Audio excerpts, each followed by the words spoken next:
BNP একটা বড় দল, তবে পতন হতে সময় লাগে না।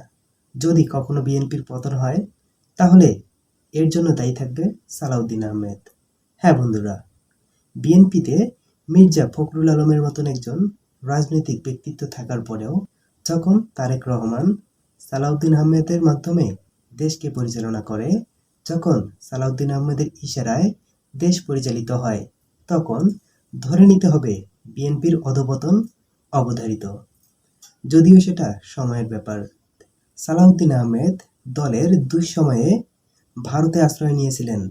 ভারত সরকার সালাউদ্দিন আহমেদকে যত্নে রেখে দিয়েছিলেন, যেন কঠিন পরিস্থিতিতেও ভারত নিজেদের নিয়ন্ত্রণ রাখতে পারে। এই পরিকল্পনাই সত্যি হয়েছে। ভারতের স্বপ্ন এটাই ছিল, সালাউদ্দিন আহমেদ বাংলাদেশকে পরিচালিত করবে।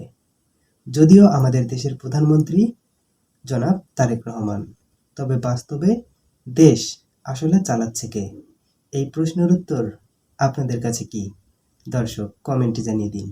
সম্ভব হলে চ্যানেলটিকে সাবস্ক্রাইব করে পাশে থাকবেন। ধন্যবাদ সবাইকে।